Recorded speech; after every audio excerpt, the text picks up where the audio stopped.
Hello, everybody, and welcome to today's live debate. I am your host of Thoughtful Faith, Jacob Hansen, and joining me today is my friend Justin Riggs. Justin, how are you? I'm doing well. Thanks for having me on today. I appreciate it. Awesome. It's actually funny, everybody. Just before this, we were kind of chit-chatting before we got started with this, and we ended up becoming better friends than before because we started realizing we're both really into jiu-jitsu. And so anyway, Justin has a heart out because he's got to take his kids to jiu-jitsu. I actually have to take mine to jiu-jitsu as well. So this evening There we'll you both be go. taking our kids there. We'll do some verbal jujitsu first, and then we'll go do some real jujitsu. How about Hey, that's the way to do it, right?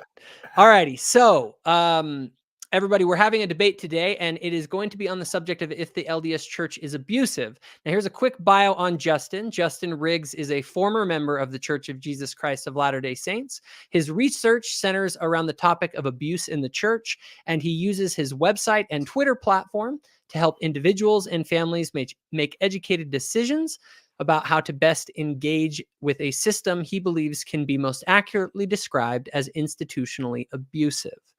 Alrighty, and most of you guys, I think, know who I am as the host of Thoughtful Faith, so we'll save my bio for later. Now, as far as the format of the debate today, so the way the debate works is we'll each have 10 minutes for opening statements. There will then be an 8-minute for each of us to do rebuttals to each other's opening statements. There then will be 15 minutes of cross-examination for each of us, but each one of us will get 7.5 minutes, and then it will switch, and then it will switch back. So we'll each get 2 chances to cross-examine each other. And then we'll have closing statements that will be 8 minutes long. Now, I have allowed Justin the choice of what he wants to do, if he wants to go first or second. He has chose to go second. So I will actually begin this debate with my opening statement. And so the way we're going to do this is that we're going to keep track of each other's time. And then in between rounds, we can take as much time as we need to kind of get ready for the next round. But yeah, Justin will be tracking the time on this for me. So we're about ready to go with my opening statement. So Justin, do you have your timer ready to go? I'm ready. All right, I am going to pull up my slides and get them ready because I do have some slides that are going to go along with this. So I'm going to add those to the screen real quick. Whoops, that's the wrong format. Here it is. Okay, and with that, if you're ready, you just tell me when. All right, begin. All righty. Now, before we get started, I just have to make a shout out to the researcher and therapist Jennifer Roach, as her research has been really big in helping me prepare for this debate. So today's debate came about because my opponent, Justin, runs a website and Twitter account dedicated to the idea that the Church of Jesus Christ of Latter-day Saints is a sexually abusive organization and regularly implies that LDS men are a particularly dangerous group on places like Twitter. Now, please note, this is not a debate about if people in the church commit abuse or if every case of abuse was handled perfectly. We live in a fallen world. And the sad reality is that any organization with tens of millions of people will have sexual abusers among them in the ranks. And leaders will not always handle every case correctly. But is it fair to characterize LDS men as particularly dangerous? Does the church have higher rates of sexual abuse than other organizations or churches of similar size? Does my opponent have good data to back up the idea that the church's rates of abuse are so high that they merit a special kind of activism like his? Or is his activism not driven by data, but rather by some kind of personal animus towards the church and its leaders? So let's take a look at the data and see what it suggests. Now, we all know about the infamous Boy Scout sexual abuse scandals and the massive investigations into it. But did you know that these investigations revealed that a boy in a Boy Scout troop led by LDS men was 6 times less likely to be abused than if he was in a troop from another church or civic organization? Okay, I'm going to repeat that. All right, your child was 6 times safer in the Boy Scouts than if they were in a troop if they were in an LDS troop rather than another troop. Okay. You see, LDS troops made up 30% of the Boy Scout troops, but they only made up 5% of the troops where abuse happened. Now, these stats might be kind of awkward for my opponent, but it gets worse. Okay. So I'm hearing typing on the back end, Justin. If you could just maybe mute your microphone. My opponent loves also, so they're 6 times safer in church troops. Now, my opponent loves to showcase the anti-Mormon activist site Floodlit. This group is dedicated to highlighting every case of sexual abuse they can find involving active or inactive members of the church around the world over the past 190 years. They scour court records, news articles, and even publish accusations that are only backed by anonymous sources without any verification. And to date, they have compiled 704 accusations or cases of sexual abuse of minors involving LDS men since the church's founding. I mean, these guys have literally gone back to the 1840s to find cases. But here's the funny thing. They don't realize that even if all their information was correct, and every one of those 704 abuse cases happened just in the past 12 months, meaning if they just happened this last year, that still would put the rate of abuse for LDS men at about 1 in 12,000, which is about 5 to 6 times lower than the national average, where abuse cases each year are about 1 per 2,000 adult men. So even Justin's database that he loves to cite online helps to show that LDS men are way safer around children than your average man. Also, we've all heard about the epidemic of sexual assault on college campuses. However, does my opponent realize which university was ranked the safest campus in America by Business Insider? That's right. It's the campus where half of the students are LDS men, BYU. And guess who the College Media Network study found to be the safest place to go to college in America? BYU, Idaho. Literally every evaluation of campus safety you can find puts the BYU schools near the top. And everyone knows that is because, unlike other colleges, sexual assault at BYU schools is very, very rare compared to other schools like Harvard, where they found that 1 in 10 women report being sexually assaulted during their time there. Okay? So, are these anomalies? Or are there unique things about the church that help explain why abuse rates would be so much lower? Well, even if you go beyond our doctrine, culture, and policies, there are interesting and unique things about the church that help prevent abuse.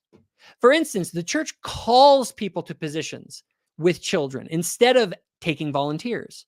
See, aggressive predators look for places to volunteer with children and aren't looking to wait around where they may or may not be called to work with kids.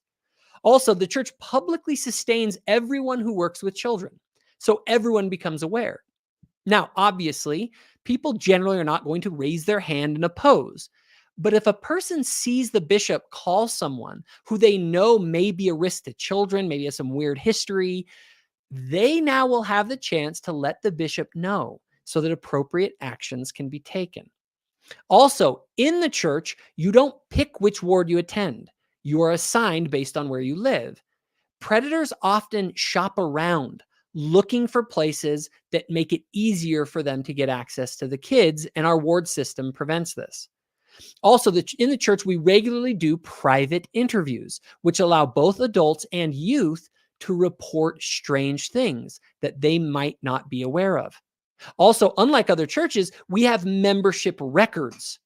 Now, members are excommunicated for sexual abuse of children, but even if they ever are readmitted, that sexual misconduct with children or youth remains permanently on their record wherever they go. So a predator can't just move to a new place and get a fresh start in the church if they're a danger to kids. Now, how do I know all of this? Well, I personally have served in more than one bishopric. And in one ward, we had a sex offender move into the ward. And in our ward council, we talked all about it. And he was limited in what meetings or activities he was allowed to attend. He had a member of the ward assigned to watch his movements in the building. and he was not allowed to use the church's bathrooms. The reality is that the church, now, does that sound like the actions of a church that turns a blind eye to sexual abuse?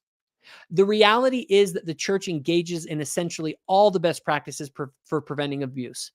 2D leadership, formal training requirements for people working with children or youth, specific policies and procedures for what to do if abuse is reported. I mean, does my opponent really think that the leaders and the church benefit from harboring and protecting child rapists?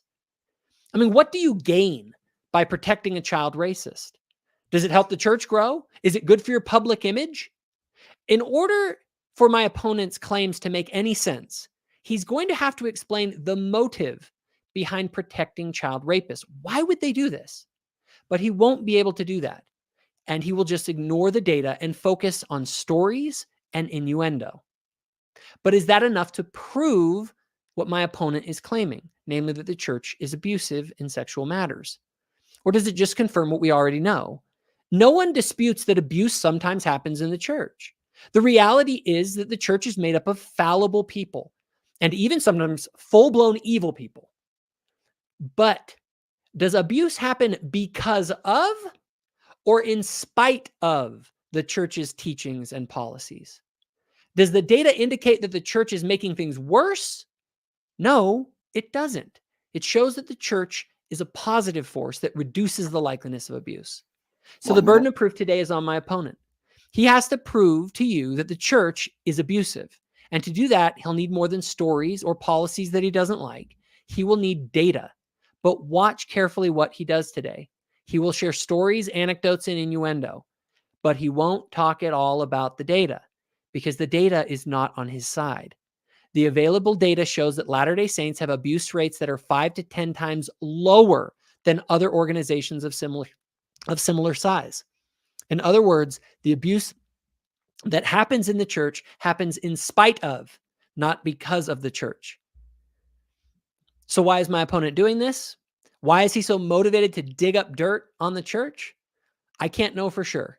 But people who feel the church has wronged them personally will ignore the data and instead focus on magnifying any issue they can find or resort to conspiracy theories to try and vindicate their personal issues that they have with the church and its leaders. Time. Wow. Right on 10 minutes. That was impressive. Yeah. I got the good timing there. All righty. So now you're going to be up. So if you need to get anything set up, we'll get that set up here, and I will start the timer. I'll get my timer ready. If you want to set a timer for yourself, we can do that as well. Yeah, absolutely. Give me just 1 second. Okay. I believe I'm ready. Okay. Let me pull you up on the screen here. All right. And go. The purpose of a system is what it does. All of history teaches us that anyone can say anything, but action reveals intent, and what a system does inevitably reveals its purpose. The Church of Jesus Christ of Latter-day Saints is a system. That system is complex, and what it claims to be doing is assisting to bring to pass the immortality and eternal life of man. Whether or not they are accomplishing this is a matter for another debate and will not be addressed today. What will be addressed is what can be observed, because again, anyone can say anything, but action reveals intent. I was asked by my opponent to focus on the issue of sexual abuse as it relates to the church, but I hope you'll notice that the topic of the debate is the Church of Jesus Christ of Latter-day Saints abusive? I don't want to lose sight of the forest by fixating on one tree. Very quickly, let's educate ourselves about the definition of abuse that the system known as the LDS Church provides to us. In their publication, Responding to Abuse, Helps for Ecclesiastical Leaders, the Church of Jesus Christ of Latter-day Saints defines abuse as, quote, the physical, emotional, sexual, or spiritual mistreatment of others, end quote. But mistreated how?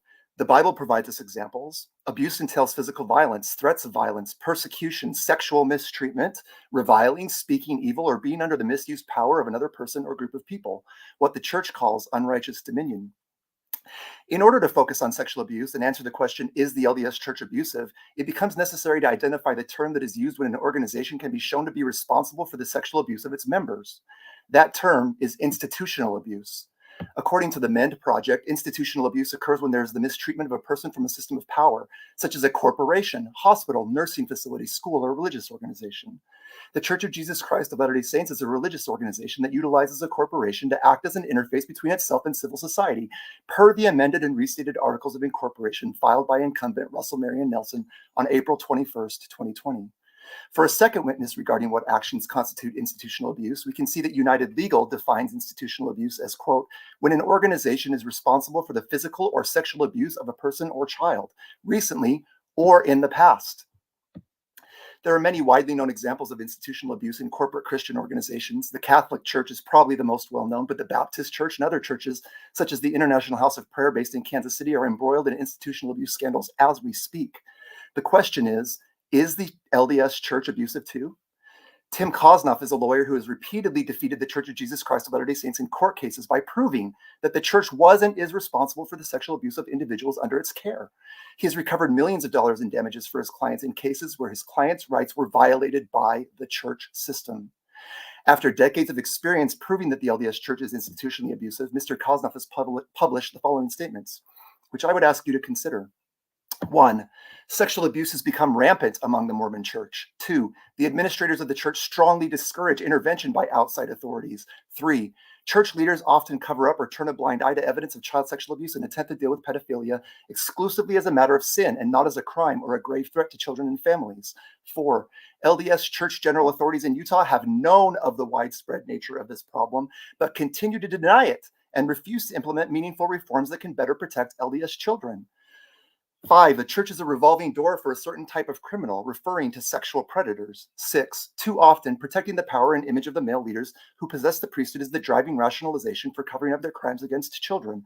7. Unfortunately, these church leaders treat child sexual abuse as a mere sin, not a crime, and do little or nothing to prevent the abusers from continuing their crimes. 8.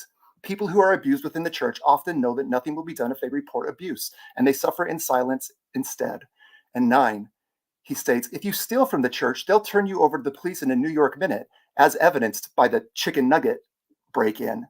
You rape a child, he says? No, they'll counsel you. Is the LDS Church an institutionally abusive system? It is, and it has been proven over and over and over again in courts of law. One might ask, how did the system end up this way?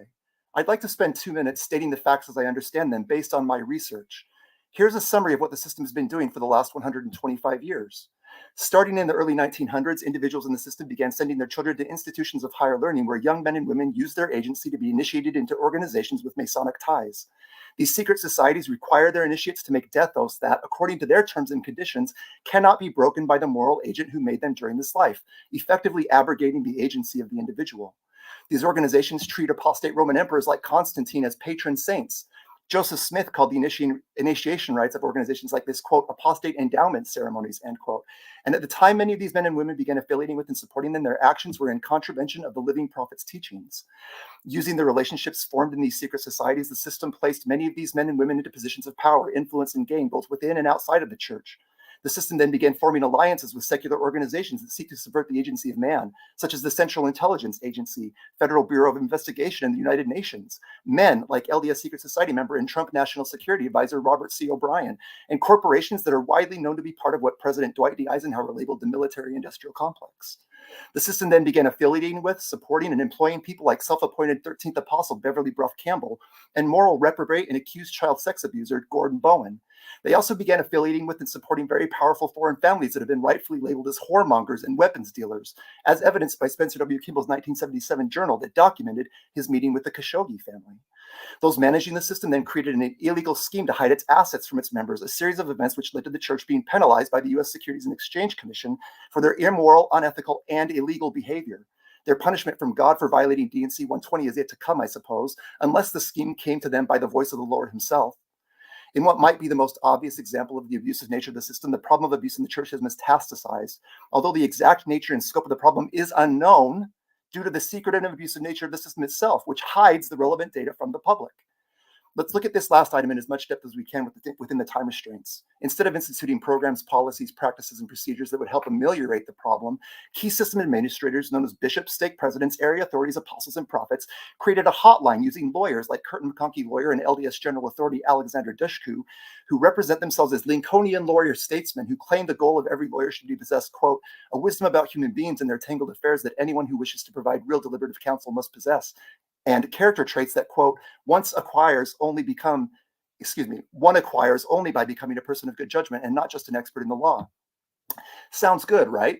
But remember, anyone can say anything, but actions reveal intent.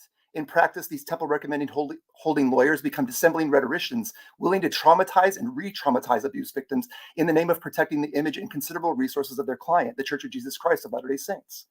I want to make it clear that I'm not here to criticize the church's noble aims, nor its well-intentioned members, but we must always remember the purpose of a system is what it does, not what it claims to do.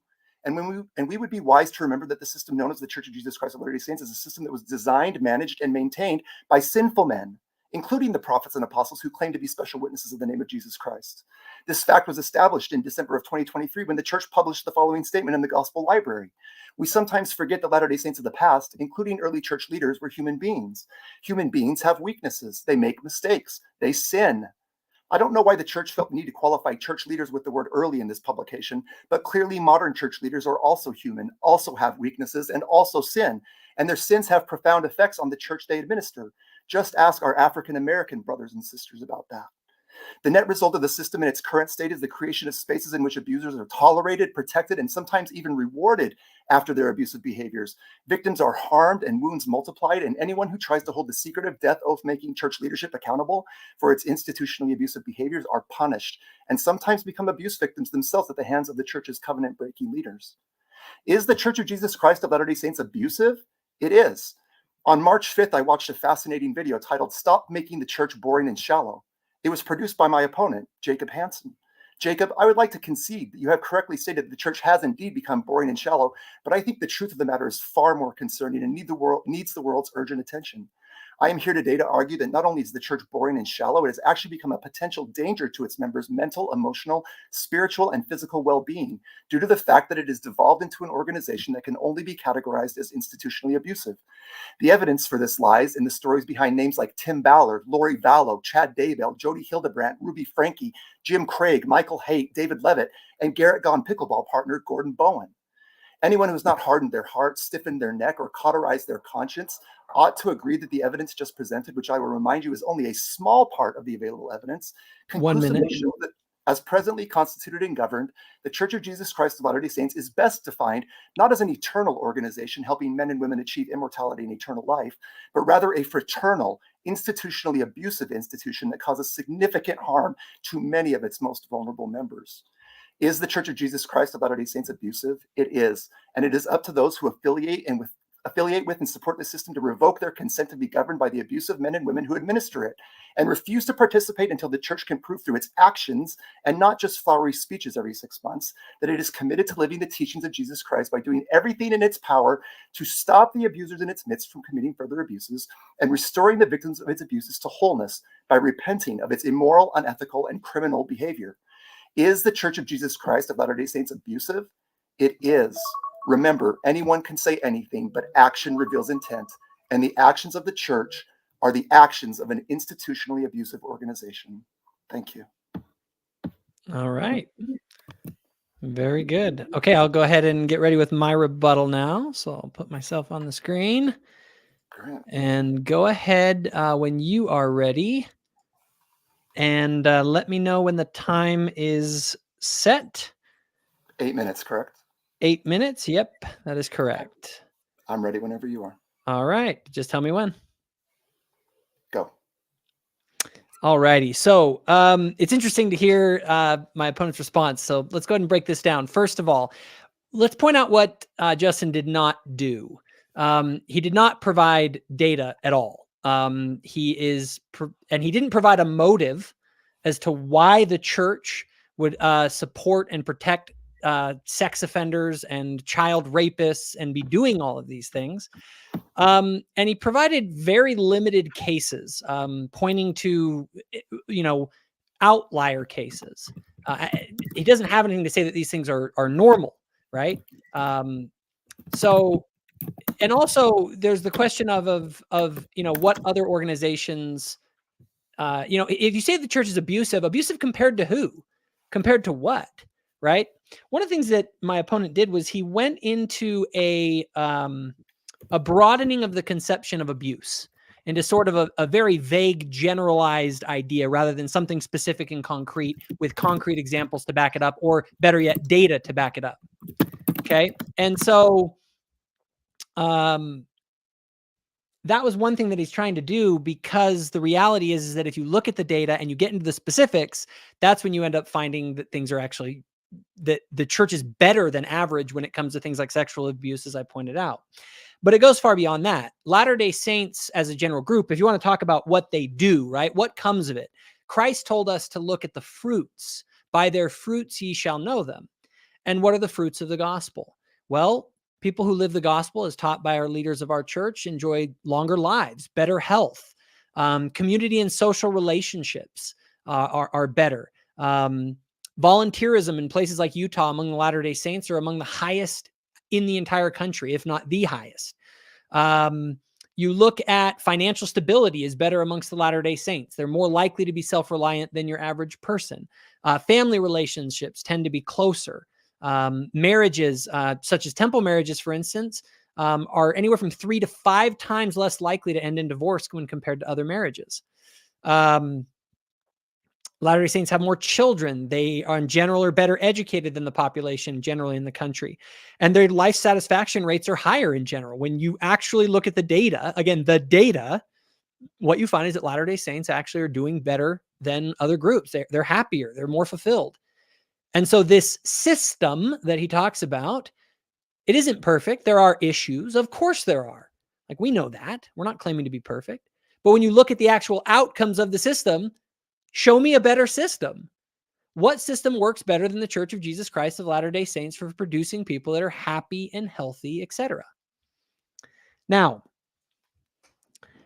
one of the other things here that he talks about is this idea of people getting sued. And he cites a lawyer, an attorney who literally makes his living attacking the church and trying to, you know how ambulance chasers work? Okay. Someone gets hurt and they immediately rush in.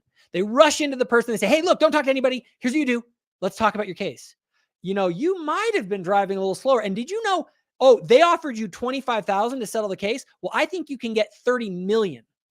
Okay. Now, one of the things with these cases against the church, remember, the church is not involved in criminal investigations for the most part. I don't really know of many of those. What he's talking about are civil cases. And these civil cases are not, the sex offender isn't even involved. Like, the church is like standing next to the victim and we're both sitting there going, you're right, that sexual abuser, that was horrible what happened to you, all of that. But what happens is that everyone's looking at this and they want to have the person criminally prosecuted or whatever, to the degree the law will allow it. And then the person, the victim or the victim's lawyer in this case, looks at the church and goes, yeah, and guess what, church? You owe my client $100 million. And the church goes, wait a minute.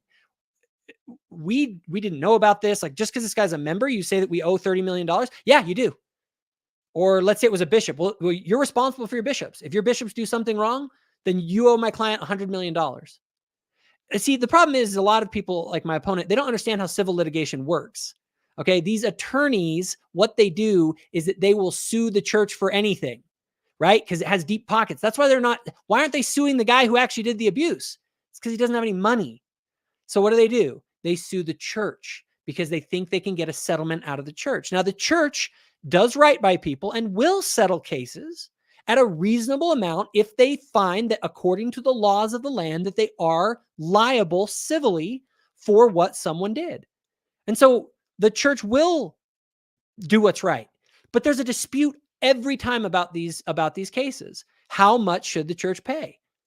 If the attorney goes and claims the church owes someone $500 million, should the church just be like, oh, of course? But see, here's what happens. When the church says, no, we're not paying you $500 million. We think it's, we're willing to settle at a lower amount. You have people like my opponent that then are like, look, they're defending the sex offender. No, they're not. They're protecting themselves according to the law according to the amount of liability that they have. And that's another question. If a bishop goes and does something, some rogue bishop, contrary to church policy, contrary to church doctrine, why is the church owing money to the victim? Now, that's a good question. Maybe there is a reason that the church should be financially responsible and that tithing payers should have to pay for that. But that's going to be a disputed question. And that's why attorneys get involved. And the attorney that he cites literally makes a living doing this. It's like asking the guy who loves to sue everybody, like the auto manufacturers, if auto manufacturers are good. Of course, that's what they do. They make a living suing people. And the more that they can get people to believe that the church is bad, the more people will call their phone, and they make money on every possible claim to sue the church. So any of that is just ridiculous. Okay. At the end of the day, all my opponent has been doing is making what are called naked claims. He's saying the church is abusive. It's really abusive.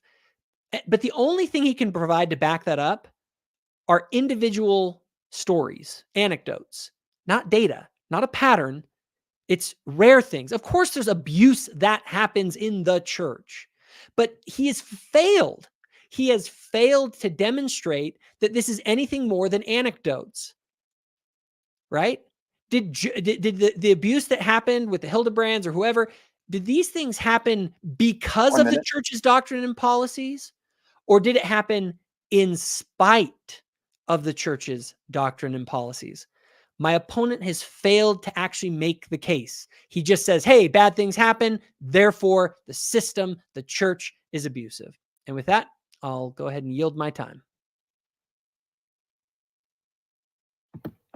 Great. Thank you. All righty. And let's get set for your rebuttal round. Let me go ahead and get you set up here, and you just let me know and when you're ready, and then I will start the time when you're ready. Okay, I'm ready. All right, go ahead.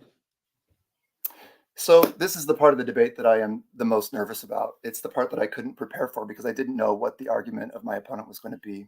But I'm going to give it my best shot in the next 8 minutes. I'm going to start with his argument. You'll notice that Jacob didn't even stick to the topic of the debate. He wants to narrow this to sexual abuse only. But the topic of the debate is the Church of Jesus Christ of Latter-day Saints abusive? So for him to call foul on that just isn't fair at all.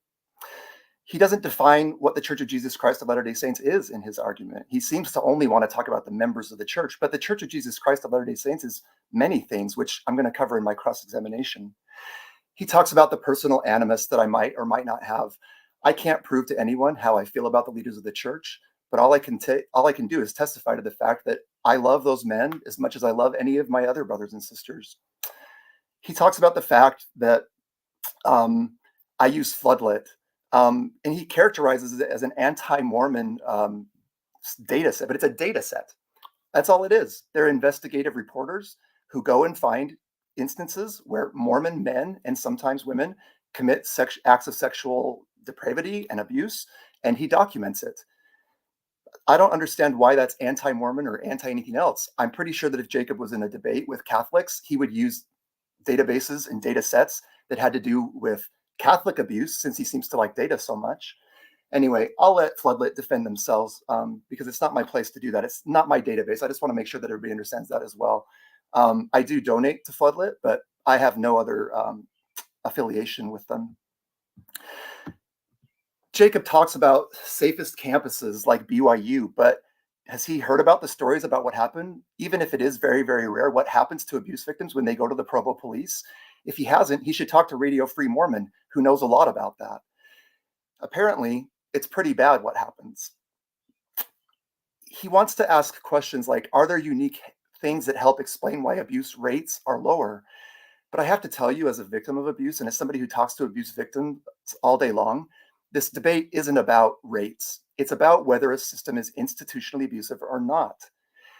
He talks a lot in his rebuttal about Tim Kosnoff and says that I don't know how civil law works, but I'm not really sure that Jacob knows how civil law works either.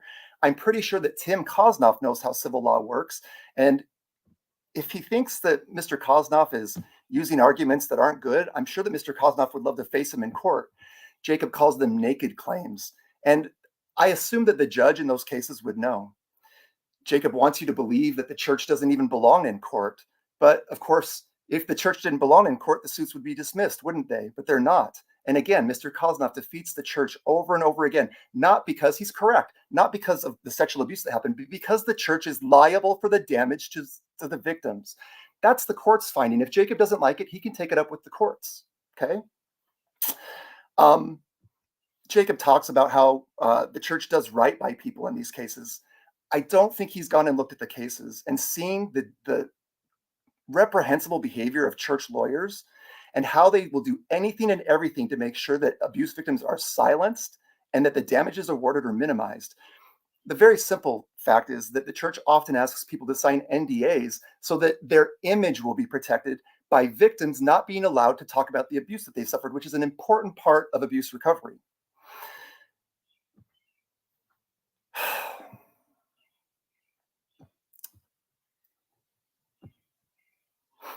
Jacob claims that the church isn't perfect. I think I established that with the quote from the church.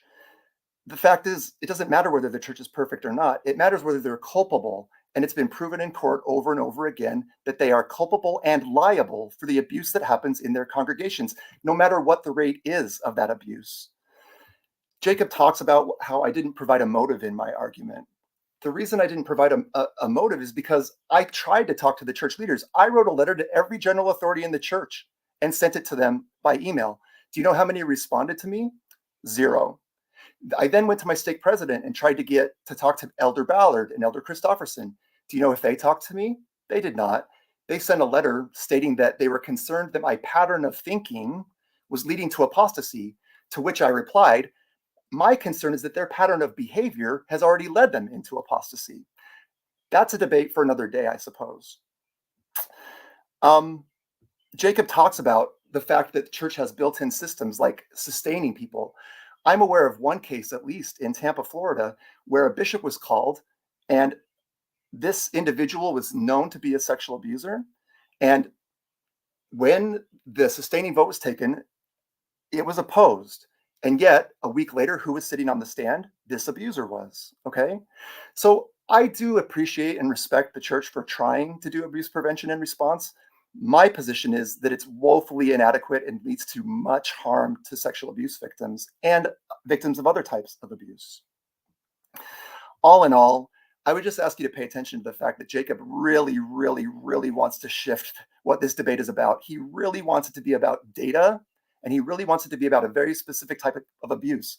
But if he really, really wanted that, when we negotiated the topic of the debate, he probably should have either backed out or he should argue the topic that's being argued, which is the Church of Jesus Christ of Latter-day Saints abusive? My position is that it is, and I think I've proven that with my opening statement.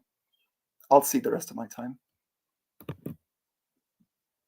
Okay, let me pull myself back up on the screen here. Okay, now we'll move on to the cross-examination part of our round.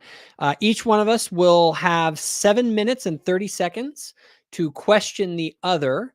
I will go first, questioning Justin here, and then he'll have the chance to question me for 7 minutes and 30 seconds, and then we'll switch back. Sound good? All right, I'm going to go ahead and get the timer ready. Let me know when you are ready, and we can get things going here. Let me just get this ready. All right. All right. And I think I'm are you ready? Ready as I'll ever be. Ready as I'll ever be. All righty. Here we go. And the time starts now. All right. So why do you think abuse in LDS scout troops was 6 times lower than average? I don't know. Do you think the church's teachings might have had something to do with that, or their policies? Or maybe the teachings of the Boy Scouts. I don't know. But I just don't know. I don't know how to answer it better than that. Okay. Am I allowed to ask questions back? Oh, no. This is just me asking questions. You get your time after this. Did you know that according to the Rape, Abuse, and Incest National Network, the largest nonprofit sexual abuse prevention organization, says that the national average for sexual abuse is about 1 in 2,000 men? Did you know that? I did not. Do you think that the abuse rates amongst the LDS church and its leaders is higher than that average or lower than it? I don't know. So you're in a debate debating if the church is abusive related to sexual matters. Would you concede that you don't have reason to believe that the church is more sexually abusive than other organizations? The debate isn't about whether the church is more abusive than other organizations. The debate is about whether the church is institutionally abusive, or we just use the word abusive. Okay, so if the church is shown, if a system shows that consistently it produces lower rates of sexual abuse, would you at least classify that as a that system is helpful in matters of sexual abuse? No, I would say that if a man rapes one woman or 1,000 women, he's still a rapist. Yeah. So if any abuse happens in the church whatsoever, the church is abusive. That's the standard you're using. No, that's why I defined institutional abuse. And how do you define institutional abuse? I'll have to go back to my notes. I apologize. Give me 1 second. I'll try to go as fast as I can because I know we're on the clock. I gave 2 definitions. Would you like both of them or just one? Just the first one. Just whatever one you think is best. Institutional abuse occurs when there's the mistreatment of a person from a system of power, such as a corporation, hospital, nursing facility, school, or religious organization. Of a person? So if it just happens to a person, then it's institutionally abusive. Abuse happens to people, Jacob. Yes. And so if any institution has one case of abuse that happened in it, that means the institution is abusive. No, I wouldn't say that. I mean, that's the reason that they have the court cases to prove whether or not the institution is liable. I think you're trying to push towards a definitional situation here, where if one, that would mean that every organization is abusive. Is that where you're headed here? I'm trying to find out by what standard you're judging if an institution is or is not abusive. You're claiming it's abusive. I'm trying to understand what you even mean by that. Sure. So I provided the definition of abuse from the system itself, the Church of Jesus Christ of Latter-day Saints, which I could read back to you if you would like me to. I then narrowed the definition because you asked us to talk mostly about sexual abuse.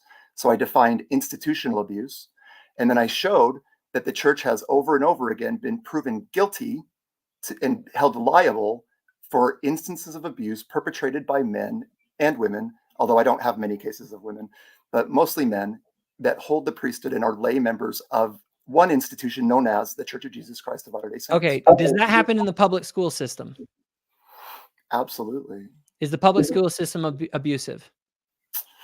I haven't researched that, so I'm not going to be able to speak to it. Were you aware that about 1 in 10 children are abused during their time in the K through 12 system? I'm not, but that makes me really sad. Maybe I should spin up a new website called Public School Abuse or something like that. I don't know. Yeah, according to the American. Oh well, I guess I got to continue to ask questions. Sorry. The other I wouldn't thing, even know the rules. You do whatever you want. no, that's fine. It's questions only at this point. Does the church care about its public image? Absolutely. Do you think protecting child rapists helps the church's public image? That's the best question you've asked, and I don't understand why the church seeks to cover up instances of sexual abuse. What I know is that they do it. So why would they tolerate and protect abusers? Like, what do they gain out of that? I think that in a lot of instances, by getting people to sign NDAs and by, like Mr. Kozlov talks about, encouraging people not to go to the authorities, I think that they're hoping to protect their image by not letting it get out. In the few cases that it does get out, I don't think the church likes it at all. I don't think they gain anything from it. I think that's why they employ Curtin McConkie to snuff those cases out when it does become public as quickly and as effectively as possible, which is their right as a corporation. Are you aware of that the church actually does have them report abuse to the authorities, even in states where they don't have to? I'm aware that the bishop has discretion as to whether or not he would like to report. I'm also aware. Do you know that the helpline that they call will encourage them to report even in states where it's not required if they feel that they're in danger? At times, and at other times, it's been proven that they did not do that. Okay. I can't ask questions. Sorry. Do you believe that the helpline for the church helps to cover up abuse of sexual abuse of children?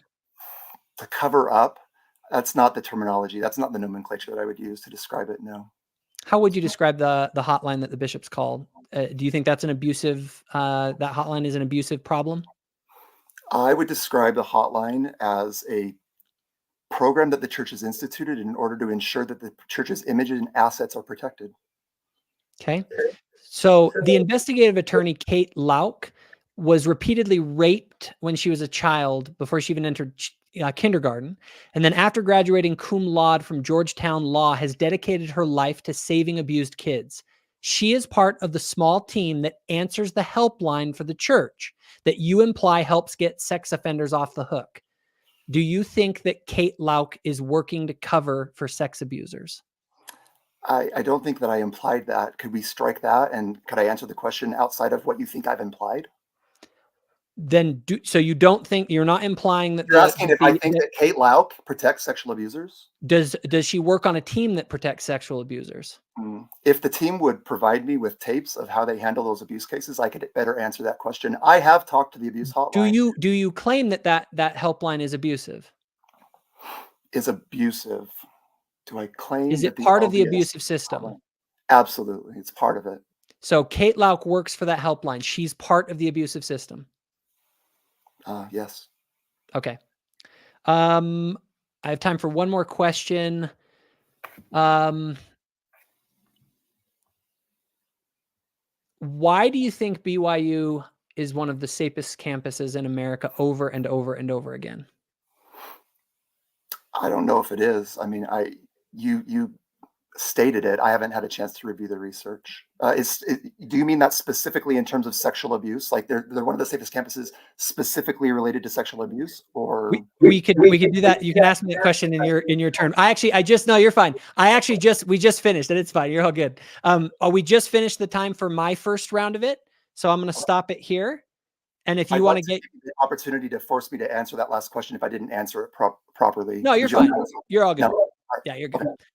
We now will move on though to you get to ask me questions for the next 7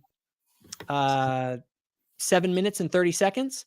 I'll go ahead and set the timer here. And the way it works is you just have to ask the last question by 7 minutes and 30 seconds. We can go past that time limit. But it's just that by then, that's the last question you get to ask is at that point. Does that make sense? Okay, sounds good. And I apologize. I did not do a good job of being a timer that time. So I'm not. Oh no, you're fine. I had it myself there. I was watching. Okay. All right. So you just let me know when you're ready. Okay. I'm ready. Okay. Time is on. Would you agree that the Church of Jesus Christ of Latter-day Saints is a corporation sole registered in the state of Utah with Russell Marion Nelson acting as the incumbent? Yes. Would you agree that the Church of Jesus Christ of Latter-day Saints has been found liable for the abuse of its members in court? Yeah, it has been. Would you agree that the Church of Jesus Christ of Latter-day Saints is also a non-juridical spiritual body and global Christian faith, also known colloquially to its members as the Church? I'm going to say, I guess. I don't know exactly. There's a lot of nomenclature in there that I wouldn't necessarily use, but I guess. It's in the amended and restated Articles of Incorporation of the Church of Jesus Christ. Sounds good. Will you concede that current church leaders are human beings and therefore have weaknesses and sin? Of course.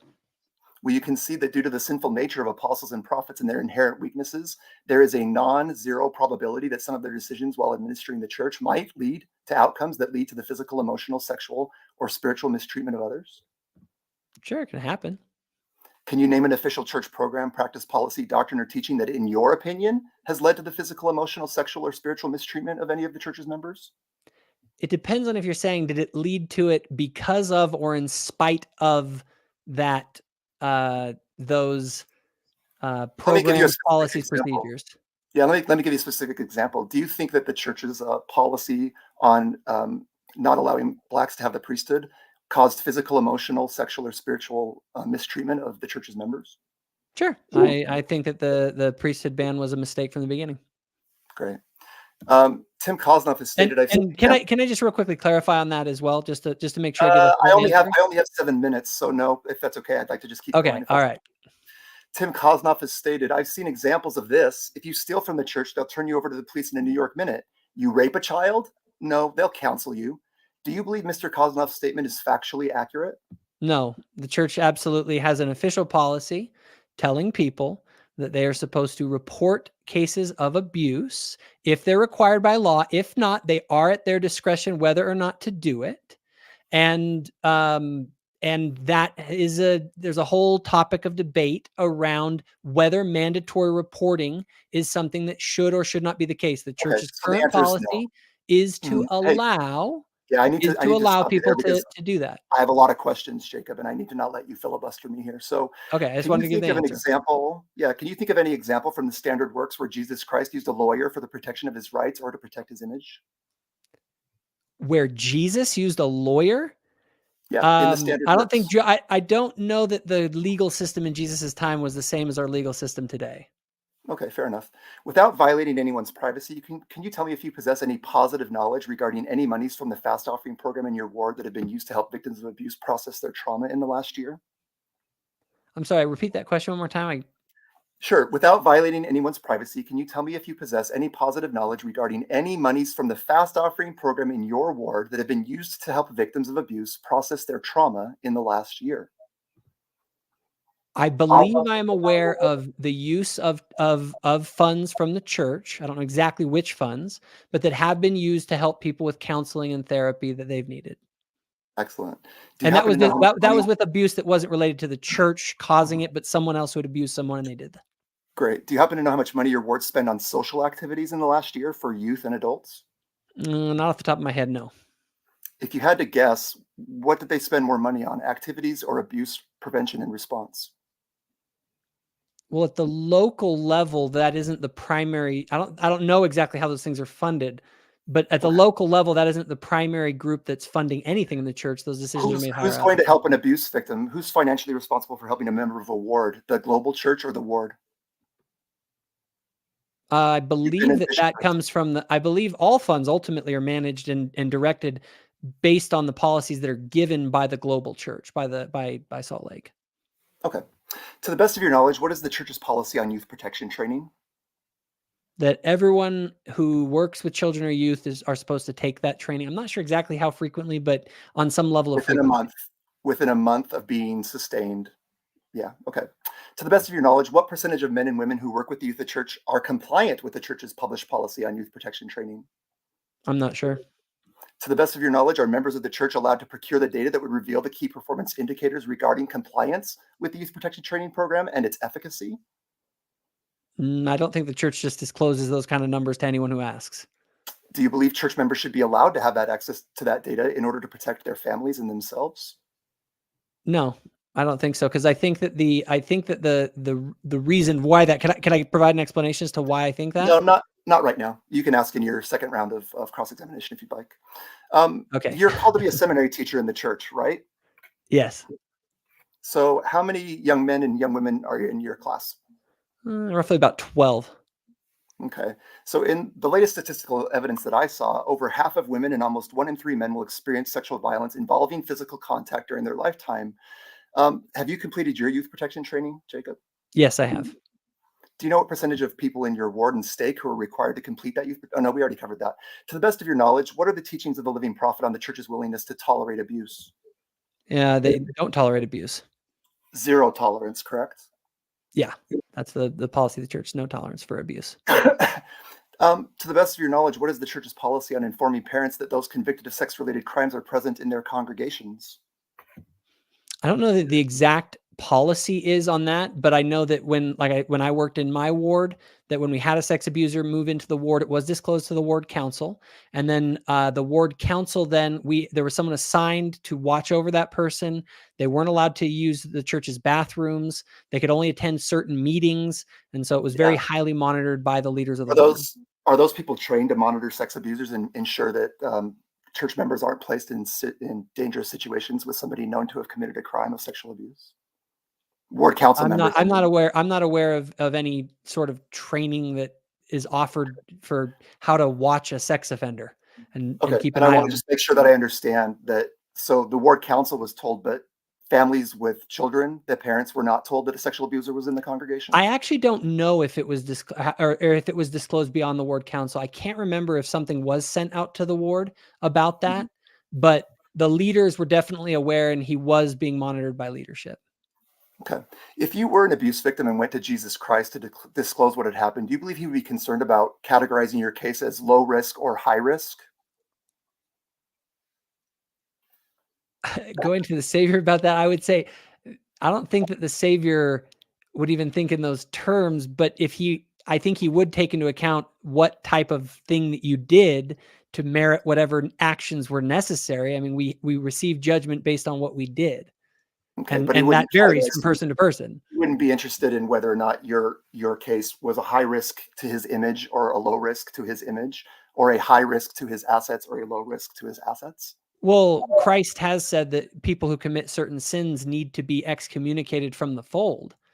Indeed, And he has. so it does seem that he does care about people in the flock posing a threat to others within the church. So my last question is this: does the church always, consistently, 100% of the time, excommunicate members who commit crimes of a sexual nature? That is the policy of the church. I don't know if that's the case in every single instance, but my understanding is that yes, that the church does excommunicate them Okay. automatically if they've engaged in sexual crimes. Okay. I'm done. Thank you. All right. Cool. All right. My turn again. Let's get the clocks ready. Yep. All right. I'm ready whenever you are. Hold on one moment. Let me just make sure I have this.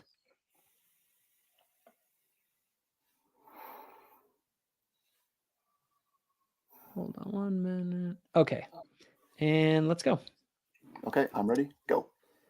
All right. So you recently posted an article on your website by Utah Cindy about satanic ritual child abuser groups in the church. Is that correct?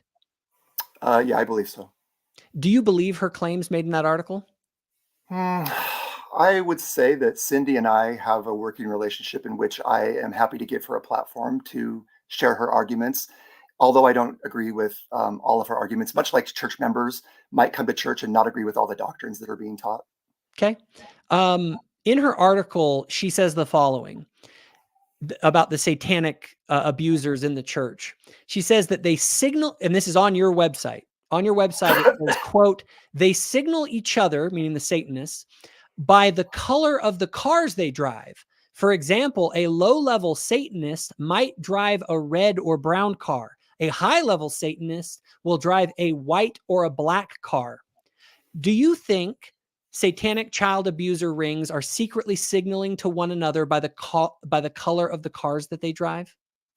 I'm not an expert in this area, but I would encourage you to contact Cindy and debate her about it. So why did you post it on your website? I think I just explained it. Would you like me to use more of your time explaining it again? Yeah, sure. Okay. So I have a platform that is about LDS abuse.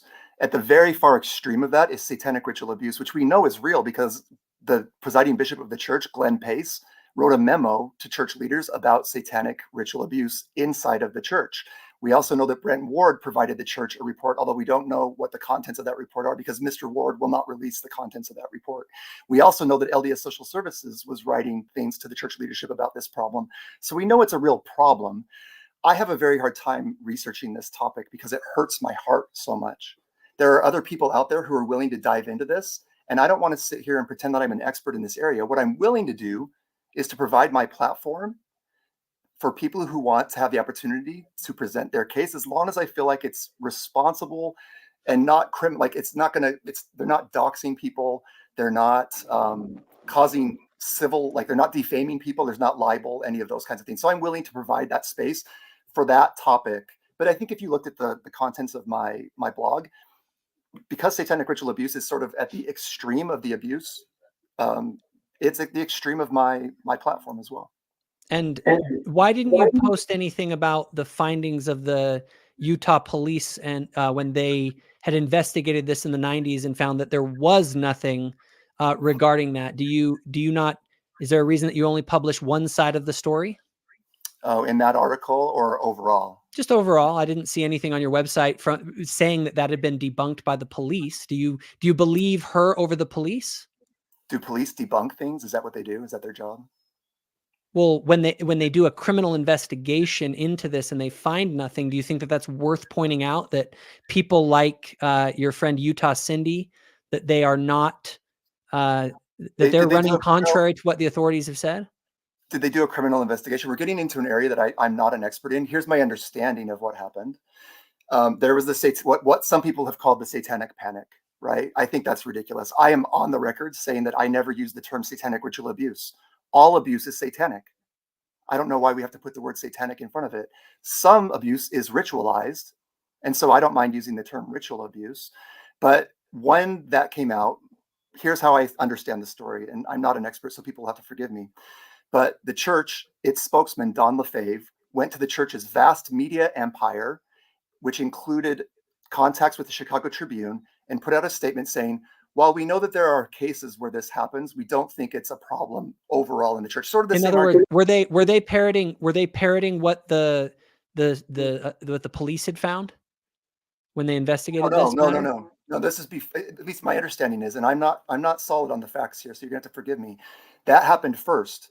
Then a task force was formed by, I think, the governor, which I believe was Governor Banger, if I remember right, but I could be way off on that one.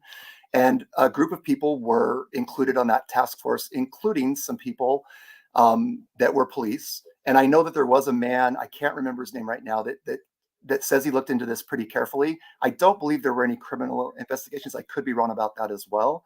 But I do know that their finding was, like Lynn Packer has reported on this, that the finding was, because Lynn Packer doesn't believe in satanic ritual abuse either. And so the people came back and said that they couldn't find direct evidence of a widespread problem, is my understanding. Okay. And then, so do you think would you consider Utah Cindy, who you publish on your website, a conspiracy theorist? Oh, I choose not to use those types of terms, especially since I know that they were created by the Central Intelligence Agency, which the LDS Church endorsed the mission of in 1984. I just don't like the term. Okay, so you think that a person who says that satanic people part of a satanic ritual abuse cult within the church who are using the different color cars that they drive, that those people shouldn't be considered conspiracy theorists? You don't think that? No, I would say this. I'm pretty sure that if we look, here's what I do know. Police departments formed task forces to study the topic of satanic ritual abuse. Police departments don't spend money and resources on things that don't exist. So is satanic ritual abuse like a huge problem, and all this stuff that you're trying to get me to commit to, which I just can't because I'm not an expert in it? Is it a conspiracy? Like, no, I don't think it is. I'm sure we could find real examples of Satanists ritually abusing people. Okay. In fact, are you aware of, on floodlit.org, are you aware of the case, the William Harding case? I'm not. I think I saw you and Floodlit going back and forth last week about this. Yeah. Did they cite any? Are you aware of them citing any? Are you aware that they didn't cite any sources I'm not on aware their of website about that case, but they included it in their number? Yeah. So I just said I'm not familiar with that case, so I can't say if I'm familiar with whether or not they cited sources or not. You'll have to take it up with Floodlit. Okay. Okay. And I then believe you have another case claiming that a man. Hold on. I want to get, because I'm running low on time here. You don't want me to answer that part? Okay. Gotcha. No, that's okay. Should the church be a corporation? Should the church be incorporated with the government? The church is not a corporation. Should it be incorporated? No, a church. The sacred tithing funds. Or I'm sorry, the entity that holds the sacred tithing funds, should they be incorporated with the government? That's why there's at least two organizations called the Church of Jesus Christ of Latter-day Saints. One is a non-juridical spiritual body and global Christian faith known as the Church of Jesus Christ of Latter-day Saints. And in order to interface with civil society, there is a corporation soul registered in Utah that took Should that exist? Should that exist? In its present form or at all? Or last questions. If the church was not a legal entity, who would be held legally liable for sex abuse by the clergy? If the church was not illegal, the church is not illegal. It's non-juridical. It's not a legal organization. It's non-juridical. And that is my time. Great. All right, let me flip over here. Okay. All right, I'm ready when you are. All right, just tell me when. All right, let's go. All right, ready. Last week, you confronted Floodlit about another case in which you claimed that there was no evidence that the man was a bishop. Later on, Floodlit produced a letter from the man during his trial stating that he was a bishop. Have you ever apologized to Floodlit for that? I'm not aware of that they produced that letter. I didn't even see that. Okay, great. Will you concede that the leaders of the LDS Church have affiliated with and supported apostate alleged sex offenders like Gordon Bowen and paid them millions of dollars for various services provided to the church over the last 40 years? I'm unaware of anything having to do with the Gordon Bowen case. I don't know who he is. Okay. Will you concede that sexual abuse has become rampant among the Mormon Church? No, absolutely not. I've shown in the data here that the data very clearly shows that the rates of sexual abuse amongst LDS men and leaders is far below the average in the nation by 5 to 10 times lower. Will you concede that administrators of the church sometimes discourage intervention by outside authorities in cases of sexual abuse? I'm not familiar with the cases in which they're told not to or the reasons why. Do you think it's ever happened? Do you think that an administrator of the church has ever discouraged intervention by outside authorities in cases of sexual abuse? One time ever? Yeah, and they might have been justified in doing so. I just don't have the specifics. Okay. Will you concede that church leaders often cover up or turn a blind eye to evidence of child sexual abuse and attempt to deal with pedophilia exclusively as a matter of sin and not as a crime or a grave threat to children and families? If they do, they're doing it in violation of church policy. Will you concede that LDS Church general authorities in Utah have known of the widespread nature of the problem of sexual abuse in the church, but continue to deny it and refuse to implement meaningful reforms that can better protect LDS children? I wouldn't concede the premise of that question that there is widespread abuse that is above and beyond what is expected. In fact, the abuse rates are lower, and the church works every day to make that as low as possible, and that's what they're trying to do. Great. Will you concede that too often the church tries to protect the power and image of the male leader who possesses the priesthood and make it the driving rationalization for covering up their crimes against children? Can you repeat that question one more time? There's a lot to that. Yeah. Will you concede that too often protecting the power and image of the male leaders who possess the priesthood is the driving rationalization for covering up their crimes against children, as proven in court by Tim Kosnoff? No, I wouldn't concede that. Okay. Would you concede that, unfortunately, church leaders treat child sexual abuse as a mere sin at times instead of a crime and do little or nothing to prevent the abusers from continuing their crimes? No, because the church's official policy is that that people should report to the authorities anytime that they think that sexual abuse may continue. Did that happen in Arizona in the case that's been in the media over the last year? Did the church do that? You're talking about the Bisbee case? Did they prevent the abuser from continuing his So, crime? knowing the exact nature of exactly what was reported initially to the church leaders, we don't know exactly what was reported. And so one of the challenges of that case is that we don't have a lot of the information. But here, I'll grant this. Is Mhm, there a possibility that in that case somebody made a mistake? Sure. mhm. But How about how just about in because a mistake is Pennsylvania? made doesn't mean that Sure. that How proves about that in the church is an Pennsylvania? abusive institution. That happened How in about in spite of rather than Pennsylvania? because of the church. Jacob, how about in Pennsylvania where the stake president just got arrested for not reporting child abuse? Did it happen in that case?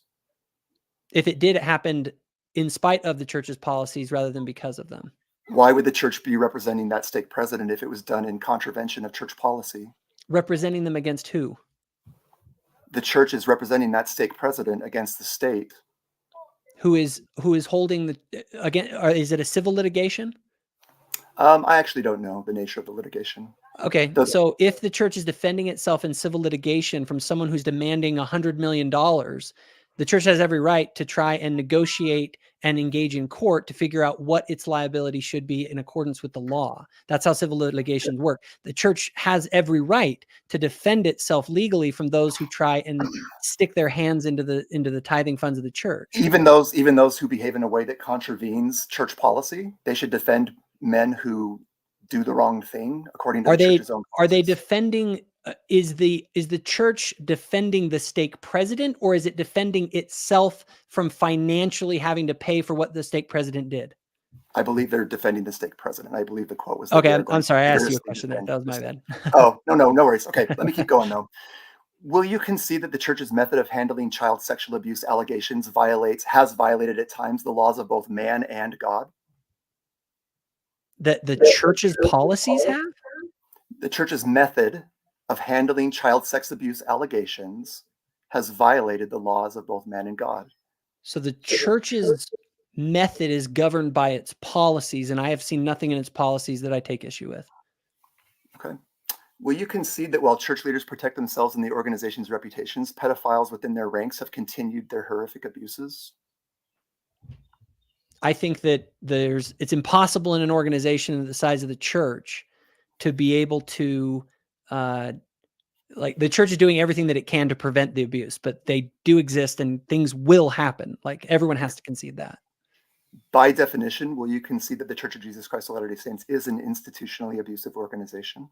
No, absolutely not. Okay, that's my last question. Thank you. All righty.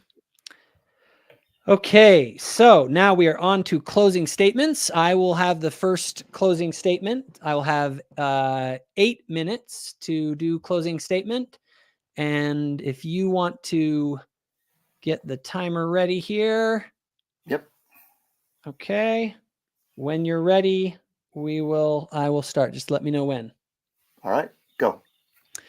All righty. So everyone should know here that unfortunately my opponent has failed today. He has failed because he has provided no data to back up his claim that the church is abusive, no motive as to why the church would try and cover up for the abuse. In fact, he admits in cross-examination that he has no idea. That's the best question he's ever been asked. It's like, if you can't provide a motive, you can't provide data. All my opponent has done has provided assumptions, innuendos, and stories of abuse where, and I'll even admit, maybe things were mishandled, but they were mishandled in spite of the church's policies, not because of them.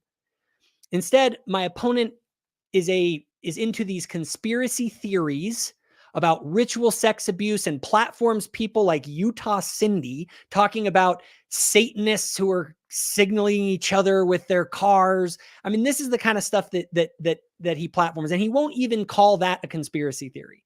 Okay. Also, he very intentionally wanted to broaden the definition of abuse in this debate. Why did he want to broaden the definition? Well, it's because I came in and very quickly and decisively showed that the church is not sexually abusive, and the LDS men and the church, what the system actually produces is lower levels of abuse in the church. He'll say that the church is abusive, and I say, compared to who? Just because you can show that abuse has happened doesn't mean you have demonstrated systemic abuse. If you want to show that something is systemically abusive, you have to show a pattern in the data that somehow puts it above average. Because if it isn't above average in its levels of abuse, well, then that would mean that every other organization is institutionally abusive. And that's why when I asked my opponent about the school system, he was like, I've never really thought of that. You're right. You want to know why? Because my opponent isn't looking for actual abuse. He's looking at the church. He's saying, hey, abuse happened. Here are these stories. I'm upset with the church because I've been excommunicated by the church. And so therefore, and I have all these other issues with the church. They're involved in you look at my opponent's website.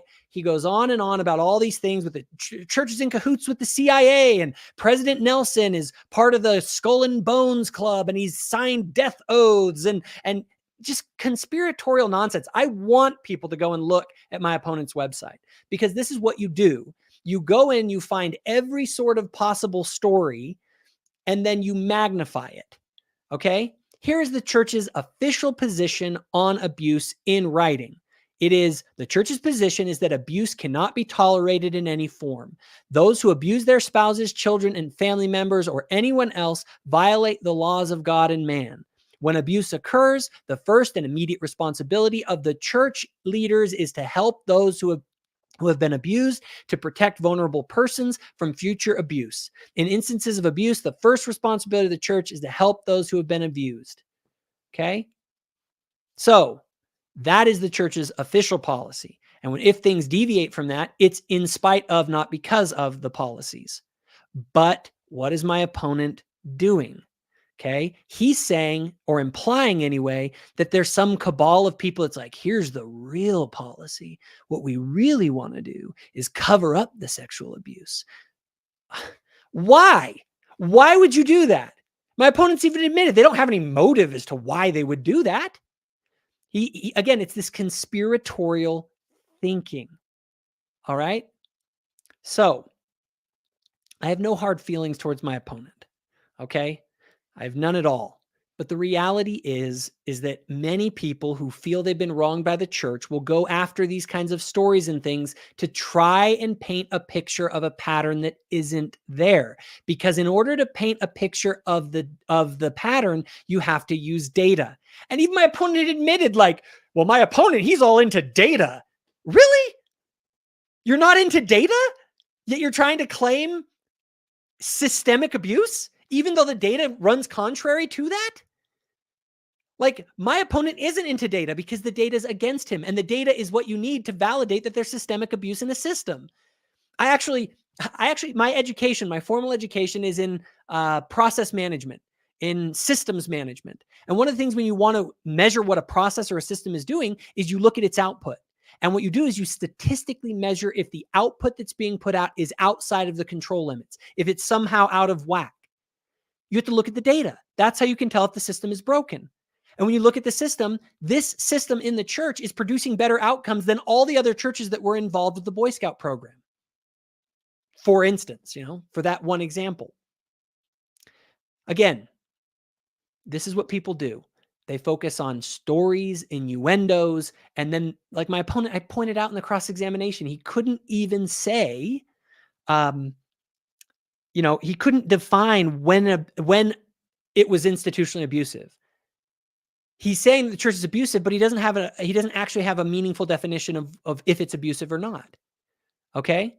So at the end of the day, here's what you find with the church. You find lower rates of sexual abuse. You find happier families. You find better health.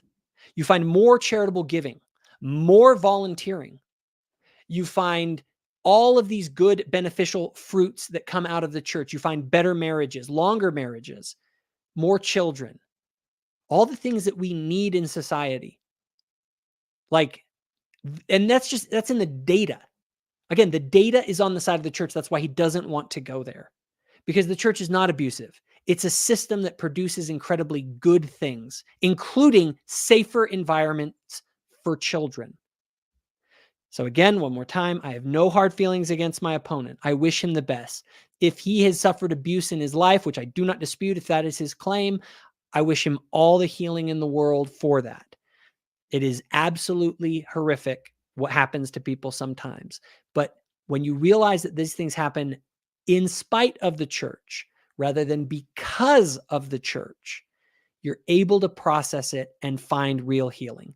But focusing on every possible story to try and say that it was the church's fault just isn't going to provide the healing that you need. Because at the end of the day, there are evil people in all organizations, and the church does an incredible job of preventing abuse. So no, the church is not an abusive organization. With that, I yield my time. Great. Thank you.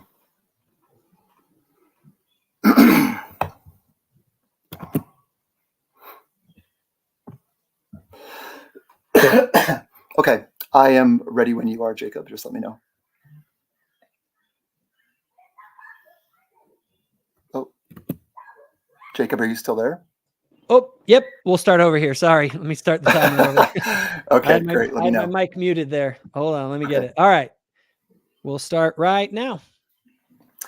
I find it funny that Jacob says that I'm not into data. He should probably look up what I do for a living, but we're not going to talk about that right now. There's nothing I would have liked to do more than provide the data, but the abusive system conceals it, which is in line with a group of men who made death oaths with occult secret societies. Abusive individuals often argue that they aren't abusive because they, A, don't abuse everybody they know, and B, they don't abuse their victims all the time, and C, their victims don't leave them. Abusive institutions have an analogous argument that goes like this. We don't abuse all the members of our organization, and those who are abused also derive benefit from the system, and those who are abused keep coming back week after week. Jacob's argument today falls fairly neatly into this second type of argument. In the end, it doesn't matter if Jacob was willing to concede any of the points I asked him in cross-examination. The truth is, in part, things as they are and as they were And the fact is, the evidence discussed here has been used by lawyers like Tim Kosnoff and others, to repeatedly prove in courts of law that the church has been, in point of fact, institutionally abusive. And I am also an individual who is currently involved in a situation in which the church abuses others. Jacob stated to me privately and gave me permission to share publicly the following sentiment. Referring to me, he stated, "If a person is going to remain online and put out ideas that are false and harmful, I am obligated to publicly debunk those ideas as vigorously as I can in order to prevent the spread of falsehoods, even if the person spreading them is in an emotionally vulnerable place." I applaud Jacob for the good work he's doing. There are very few Latter-day Saints today who have the courage to vigorously debate topics like this, and I admire Jacob greatly for his zeal. I agree with him that the disciples of Jesus Christ have a moral imperative to reveal the secret works of darkness that are revealed to them, either through study or prayer. The question I would ask at the end of this debate is this: what ideas that have been presented today are false? Which ones are harmful? One of the reasons I was excommunicated was because it was asserted by my abusive stake president that my revealing of this information was harming the church, but I never got a good answer from any priesthood leader when I would ask them questions like this. What is more harmful, the fact that I published documents that show that Russell M. Nelson is a member of Skull and Bones and Sigma Chi who made unbreakable death oaths, or the fact that Russell M. Nelson won't publicly address this question of whether he has repented of this behavior? What is more harmful, the fact that I discussed the fact that dozens of men who claim to be apostles and prophets who, quote, obey, honor, and sustain the law according to their articles of faith, turned out to be engaging in an immoral, unethical, and illegal scheme? Or the fact that these men use their positions of power, influence, and gain to attempt to minimize, justify, and hide their behaviors instead of repenting for their sins? What is more harmful, the fact that I publicized the fact that Secret Society member M. Russell Ballard, Elder Ballard reportedly paid an apostate, excommunicated man who wrote a pornographic screenplay called Dearest Savior $20 million to make a movie about my Lord and Savior?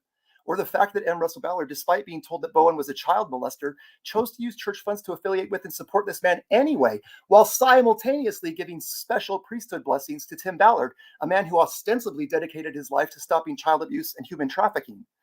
What is more harmful? The fact that I reveal to the world exactly how victims of abuse get treated when they choose to engage their ecclesiastical leaders before reporting their abuse to the proper authorities? Or the behaviors of the ecclesiastical leaders, the army of lawyers lined up behind them, and the corrupt corporation that treats children of God like expendable human resources in their greatest moment of need? I'll leave it to the audience to judge on this matter, but as for me, I know the answer to these questions. Jacob is right about one thing, though. I am in an emotionally vulnerable position. And why is that? That story's not for today, but suffice it to say that once I began trying to hold my stake president accountable for some questionable behavior, he abused me by releasing me from all my callings, withholding my temple recommend, and eventually charging me with apostasy with a wrested definition of that word provided to him by a corporation run by a man he shares a death oath with. So yes, I'm hurt. Yes, I'm emotionally vulnerable. Do you know what else I am? I'm honest and sincere and have lived a life of integrity. And so I fear no man, no religion, and certainly no corporation. I fear God. And if God can get me this far, he can get me the rest of the way home. There's a saying that everyone here knows. The saying is, the road to hell is paved with good intentions. In my nearly 45 years of life, I have rarely met a group of people who have as good of intentions as the voluntarily affiliated members of the LDS Church. But the purpose of a system is what it does, not what it claims to do.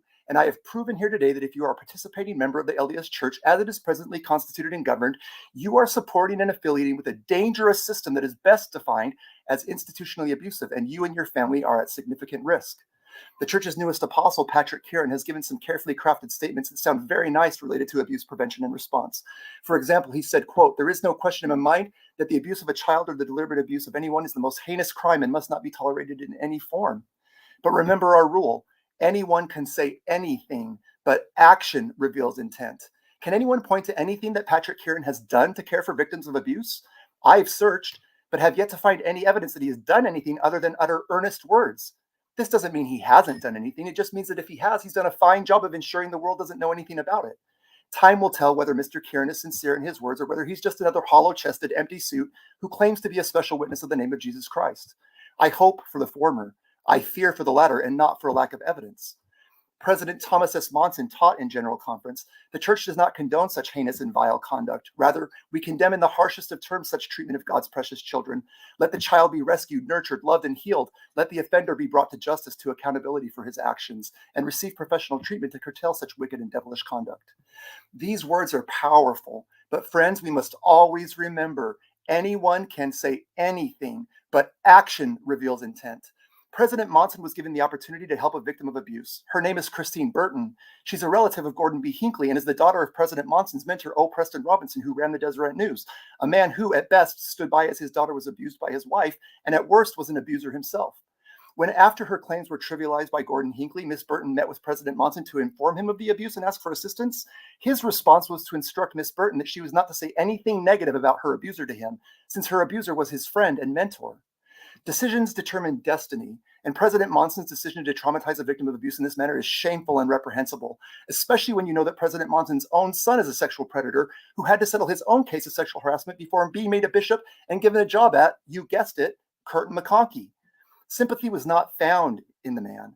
Empathy was not found in the man. Charity was not found in the man. And as members of the church ought to know, if a man has not charity, he has become a sounding brass or a tinkling cymbal, which I think is an appropriate description of most of the church's current leadership. It's also a shame that Jacob Hansen has to be the one debating this topic with me. His videos all begin with a disclaimer that reads like this: the views expressed in this video are entirely the opinion of the creator and do not necessarily reflect any officially endorsed positions of the Church of Jesus Christ of Latter-day Saints or channel sponsors.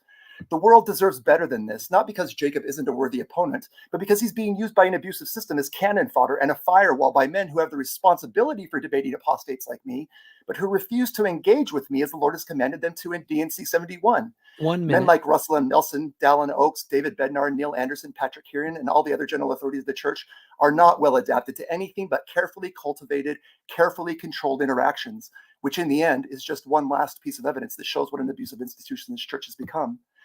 Is the Church of Jesus Christ of Latter-day Saints abusive? It is. I would like to finish what President Monson said in that quote. He said, "The Savior does not condone such heinous and vile conduct. Rather, he condemns in the harshest of terms such treatment of God's precious children. Let the child be rescued, nurtured, loved, and healed. Let the offender be brought to justice, to accountability for his actions, and receive professional treatment to curtail such wicked and devilish conduct." He then went on to say, "When you and I know of such conduct and fail to take action to eradicate it, we become part of the problem. We share part of the guilt. We experience part of the punishment. It will be so in God's own time and in God's own way. And to the abusive men and women who govern the earthly affairs of this church, I say to you what has in so many words been said to other sets of oath-making, secret-keeping, abuse-perpetuating leaders who have led the covenant people of God into bondage. Let my people go, that they might worship the true and living God." Thank you. All righty. Well, thank you to everyone who attended. Thank you, Justin, very much for being on.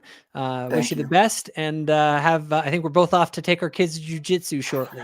So That's right. That's right. Anyway, it was a pleasure. Thank you so much for having me on tonight. I appreciate it. It was good. Thank you very much, and have a great rest of your day. Okay. Bye-bye.